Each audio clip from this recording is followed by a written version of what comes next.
മാറിയ നമ്മുടെ എല്ലാം പ്രിയങ്കരനായ നേതാവ് ശ്രീ രാജീവ് ഗാന്ധി. ആ രാജീവ് ഗാന്ധി ധീര രക്തസാക്ഷിത്വം വരിച്ച ശ്രീ പെരുമ്പത്തൂരിന്റെ മണ്ണിൽ അദ്ദേഹത്തിന്റെ രക്തസാക്ഷിത്വത്തിന് ശേഷം ഇതാദ്യമായിട്ടാണ് രാഹുൽ ഗാന്ധി അവിടെ പോയത്. ആ പോകുമ്പോ രാഹുൽ ഇട്ട വസ്ത്രം നിങ്ങൾ ഓർമ്മിച്ചു കാണും. വെള്ള പൈജാമയും കുർത്തയുമാണ്. എന്തുകൊണ്ടാ വെള്ള പൈജാമയും കുർത്തയും ഇട്ടത്? രാജീവ് ഗാന്ധി മരിച്ച ദിവസം അദ്ദേഹം ധരിച്ചത് വെള്ള പൈജാമയും കുർത്തയുമാണ്. ഇന്ന് ഡൽഹിയിലുള്ള നാഷണൽ മ്യൂസിയം, ഇന്ദിരാഗാന്ധിയുടെ പഴയ വസതി, അവിടെ പോയാൽ നിങ്ങൾക്ക് കാണാൻ കഴിയും. മുക്കാൽ ഭാഗവും കത്തിക്കരിഞ്ഞ രാജീവിന്റെ പൈജാമയും കുർത്തയും അദ്ദേഹം ധരിച്ച ഷൂസും. ആ മരണത്തിന് ശേഷം, ആ രക്തസാക്ഷിത്വത്തിന് ശേഷം രാഹുൽ അങ്ങോട്ട് പോയില്ല. പ്രസിഡന്റ്, തമിഴ്നാടിന്റെ പ്രിയപ്പെട്ട മുഖ്യമന്ത്രി ശ്രീ MK സ്റ്റാലിൻ ഇന്ത്യ രാജ്യത്തിന്റെ ദേശീയ പതാകയും ഇന്ത്യൻ നാഷണൽ കോൺഗ്രസിന്റെ ത്രിവർണ്ണ പതാകയും രാഹുലിന്റെ കയ്യിൽ കൊടുത്തപ്പോ രാഹുൽ ഗാന്ധി അത് ഇന്റർനെറ്റിൽ സൂക്ഷിച്ചു. യാത്ര ആരംഭിച്ചു. കേരളത്തിൽ യാത്ര ആരംഭിച്ചപ്പോ ഗാന്ധിയെ അപമാനിച്ചു. ആ അപമാനിച്ച രാഹുൽ കർണാടകത്തിന്റെ അതിർത്തിയിൽ വെച്ച് ഇന്ന് ഇവിടെ വരുന്ന കോൺഗ്രസിന്റെ മുത്തുണ്ടല്ലോ സീതാരാമയ്യ, ആ സീതാരാമയ്യും DK ശിവകുമാറും രാഹുൽ ഗാന്ധിയുടെ ഇത് കരവും ഗ്രഹിച്ചു. ചിത്രദുർഗ പോലുള്ള പ്രദേശത്തെത്തിയപ്പോ കൂടി നിലത്തു വീഴ പുരുഷാരം എന്ന് പറയുന്നത് പോലെ 5 ലക്ഷം ആളുകൾ രാഹുലിന്റെ പദയാത്രയെ അനുധാവനം ചെയ്തു.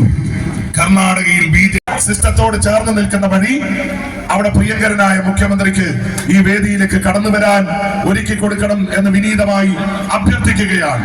ഈ തെരഞ്ഞെടുപ്പിൽ പ്രിയങ്കരനായ കേരളത്തിന്റെ 140 നിയമസഭാ നിയോജക മണ്ഡലങ്ങളിൽ ഐക്യജനാധിപത്യ മുന്നണിയെ വിജയിപ്പിക്കാൻ, ഐക്യജനാധിപത്യ മുന്നണിയുടെ സ്ഥാനാർത്ഥികളെ വിജയിപ്പിക്കാൻ നിങ്ങളോട് ആഹ്വാനം. ദയവായി പ്ലീസ് പ്ലീസ് കാറിന്റെ അടുത്ത് മാറി നിൽക്കൂ. പ്ലീസ് കാറിന്റെ അടുത്ത് നിന്ന് മാറി നിൽക്കൂ. Please please please please. Hello, മാറി നിൽക്കൂ. പ്രിയങ്കരനായ കർണാടകയുടെ മുഖ്യമന്ത്രി ശ്രീ സീതാരാമയ്യ അവர்கள் ഇവിടെ എത്തിച്ചേർന്നിരിക്കുകയാണ്. 2 പരിപാടികളിലാണ് അദ്ദേഹം ഈ ജില്ലയിൽ പങ്കെടുത്തത്. ആ രണ്ടാമത്തെ പരിപാടിയിൽ പങ്കെടുത്തതിന് ശേഷം അദ്ദേഹം കർണാടകയിലേക്ക് തിരിച്ചു പോവുകയാണ്. പ്രിയമുള്ളവരെ, ഏപ്രിൽ 9-ാം തീയതി നടക്കുന്ന നിയമസഭാ തെരഞ്ഞെടുപ്പിൽ ഐക്യജനാധിപത്യ മുന്നണിയുടെ സ്ഥാനാർത്ഥികളെ കേരളത്തിലെ 140 നിയോജക മണ്ഡലങ്ങളിലും വിജയിപ്പിക്കണം എന്ന് നിങ്ങളോട് ആവശ്യപ്പെടാൻ, നിങ്ങളെ കാണാൻ, നിങ്ങളോട് ആഹ്വാനം ചെയ്യാൻ ഇതാ കർണാടകത്തിന്റെ പ്രിയപുത്രൻ, നമ്മുടെ എല്ലാം പ്രിയങ്കരനായ നായകൻ, ഇന്ത്യൻ നാഷണൽ കോൺഗ്രസിന്റെ പ്രിയപ്പെട്ട നേതാവ് ശ്രീ സീതാരാമയ്യ അവர்கள் ഈ വേദിയിലേക്ക് കടന്നു വരികയാണ്. On behalf of the entire UDF members who are gathered here, I invite Mr. Siddharamaiah, the Chief Minister of Karnataka, to this auspicious function.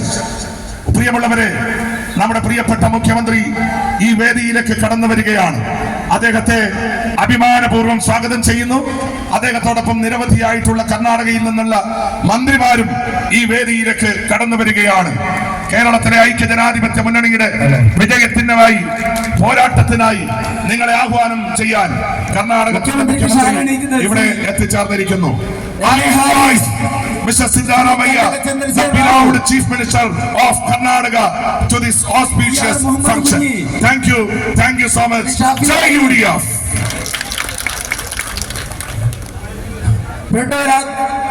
ആ പ്രോട്ടോകോൾ ലിസ്റ്റിൽ പറയാത്ത ആളൊന്നും ഇവിടുന്ന് ഇറങ്ങി നിൽക്കണമെന്ന് അഭ്യർത്ഥിക്കുന്നു. പ്ലീസ്.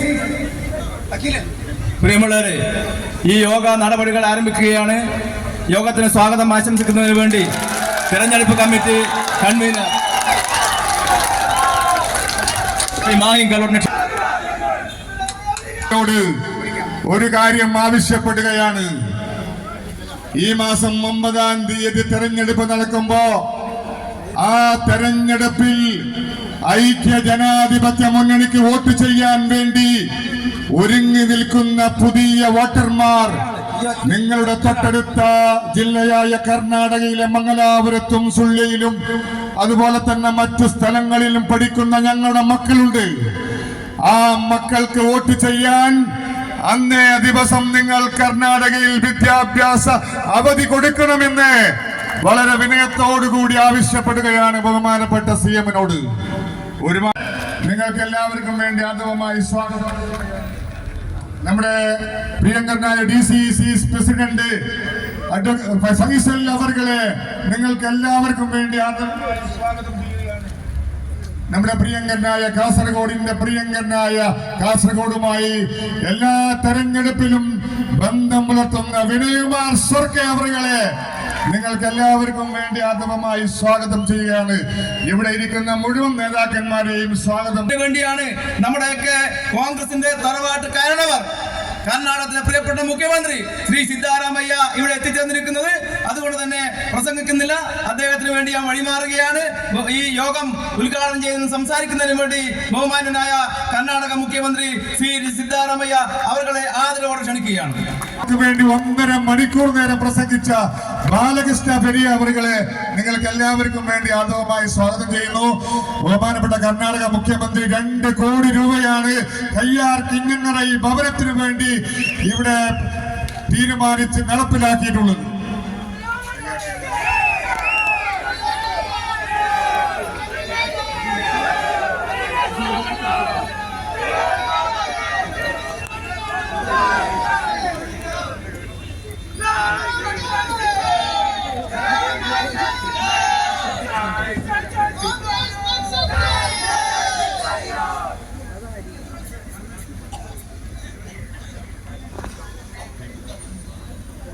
ಕನ್ನಡ ನಿಮ್ಗೆಲ್ರಿಗೂ ಅರ್ಥ ಆಗುತ್ತಲ್ಲ,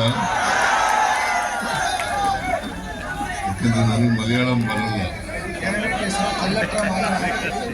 ಎಲ್ಲ ಸ್ಪೀಕರ್ಸ್ ಎಲ್ಲ ಮಲಯಾಳಂನಲ್ಲಿ ಮಾತಾಡಿದ್ರು.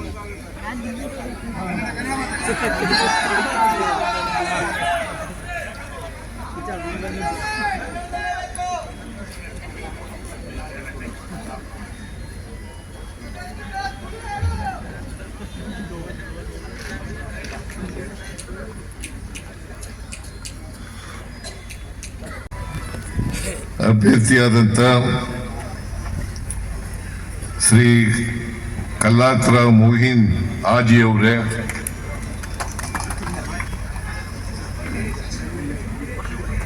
ಕೂತ್ಕೊಳ್ಳಿ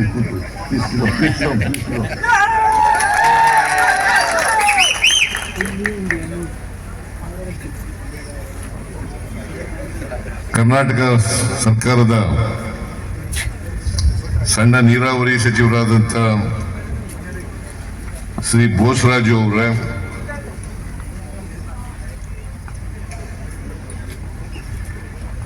ಲೋಕಸಭಾ ಸದಸ್ಯರಾದಂಥ ರಾಜಮೋಹನ್ ಉನ್ನಿತಾಸ್ ಅವರೇ, ಮಾಜಿ ಸಚಿವರಾದಂಥ ಶ್ರೀ ರಮಾನಾಥ್ ರೈ ಅವರೇ, ಮಾಜಿ ಸಚಿವರಾದಂಥ ಹಾಗೂ ಕರ್ನಾಟಕ ಪ್ರದೇಶ ಕಾಂಗ್ರೆಸ್ ಸಮಿತಿಯ ಪ್ರಚಾರ ಸಮಿತಿಯ ಅಧ್ಯಕ್ಷರಾದಂಥ ವಿನಯ್ ಕುಮಾರ್ ಸ್ವರ್ಕಿ ಅವರೇ,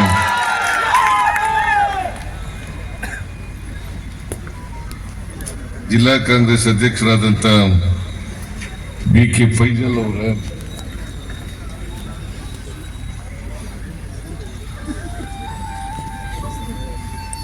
ಶಾಸಕ ಮಿತ್ರರಾದಂಥ ಅಶೋಕ್ ರೈ ಅವರೇ,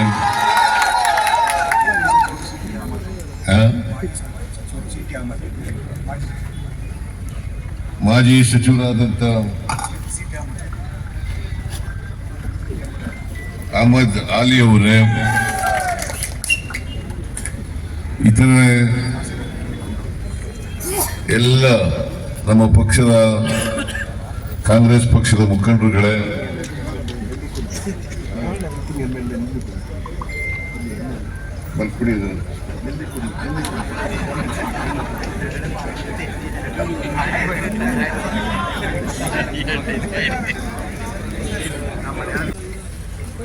ಕಾಂಗ್ರೆಸ್ ಅಭ್ಯರ್ಥಿ ಪರವಾಗಿ ಅಂದ್ರೆ UDF ಅಭ್ಯರ್ಥಿ ಪರವಾಗಿ ಮತಯಾಚನೆಗೋಸ್ಕರ ನಾನು ಈ ಕ್ಷೇತ್ರಕ್ಕೆ ಬಂದಿದ್ದೇನೆ. ಅಧಿಕಾರ ಮಾಡಿದ್ದಾರೆ, 10 ವರ್ಷಗಳ ಕಾಲ ಅಧಿಕಾರ ಮಾಡಿದ್ದಾರೆ. കേരള രാജ്യവന്ന എല്ലാവർക്കും നന്ദി. നിങ്ങളോടൊപ്പം ഞാൻ ഉണ്ടാവും. നിങ്ങളുടെ വികസന കാര്യങ്ങളിലും മറ്റ് കാര്യങ്ങളിലും നിങ്ങൾ ക്ഷേമത്തിന് വേണ്ടി ഞാൻ പ്രവർത്തിക്കുന്നതായിരിക്കുമെന്ന് ഉറപ്പ് നൽകിക്കൊണ്ട് ഞാൻ വിജയിക്കുകയാണ്. ഒരു സന്തോഷ വാർത്ത കൂടി അറിയിക്കുകയാണ്.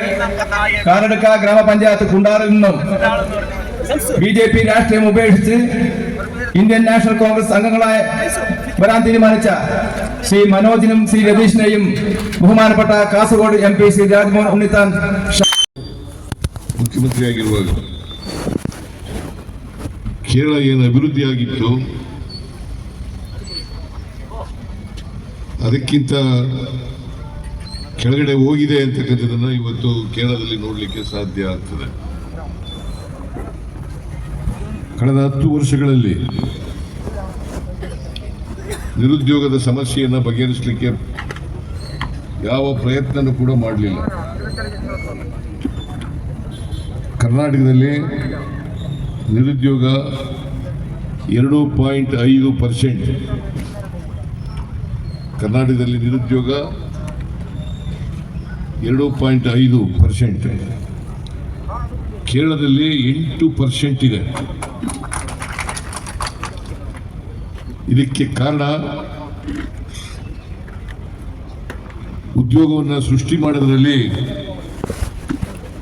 ಇವತ್ತಿನ ಸರ್ಕಾರ ವಿಫಲ ಆಯಿತು ಅಂತಕ್ಕಂಥ ಮಾತುಗಳನ್ನು ತಮಗೆ ತಿಳಿಸಲಿಕ್ಕೆ ಬಯಸ್ತಾ ಇದ್ದೇನೆ. ಆಮೇಲೆ ಇವ್ರ ಕಾಲದಲ್ಲಿ ಕೇರಳ ರಾಜ್ಯ ಸಾಲಗಾರ ರಾಜ್ಯ ಆಯಿತು ಅಂತಕ್ಕಂಥದ್ದನ್ನು ಕೂಡ ತಮಗೆ ತಿಳಿಸಲಿಕ್ಕೆ ಬಯಸ್ತಾ ಇದ್ದೇನೆ. ಇವತ್ತು ನಿರುದ್ಯೋಗದ ಸಮಸ್ಯೆ ಜಾಸ್ತಿಯಾಗಿ ಯುವಕ ಯುವತಿಯರು ದೇಶ ವಿದೇಶಗಳಲ್ಲಿ ಉದ್ಯೋಗವನ್ನು ಹುಡುಕಿಕೊಂಡು ಹೋಗ್ತಕ್ಕಂಥ ಪರಿಸ್ಥಿತಿ ನಿರ್ಮಾಣ ಆಗಿದೆ. ಇದಕ್ಕೆ ಏನಂತ ಹೇಳಬೇಕು ಅಂತಂದ್ರೆ ಪ್ರತಿಭಾ ಪಲಾಯನ. ಈ ಪ್ರತಿಭಾ ಪಲಾಯನ ಆಗಬೇಕಾದ್ರೆ ಇದಕ್ಕೆ ಕಾರಣಕರ್ತರು ಪಿಣರಾಯಿ ವಿಜಯನ್ ಅವರ ನೇತೃತ್ವದ ಸರ್ಕಾರ ಅಂತಕ್ಕಂಥ ಮಾತುಗಳನ್ನು ಈ ಸಂದರ್ಭದಲ್ಲಿ ತಿಳಿಸಲಿಕ್ಕೆ ಬಯಸ್ತಾ ಇದ್ದೇನೆ. ಹಣದುಬ್ಬರನು ಕೂಡ ಜಾಸ್ತಿ ಆಗ್ತಾ ಇದೆ. ಕೇರಳದಲ್ಲಿ ಹಣದುಬ್ಬರನು ಕೂಡ ಜಾಸ್ತಿ ಆಗ್ತಾ ಇದೆ. ಹಣದುಬ್ಬರ ಇವತ್ತು ಎಷ್ಟು % ಇದೆ ಅಂತಂದ್ರೆ ಕೇರಳದಲ್ಲಿ 8.05 8.05.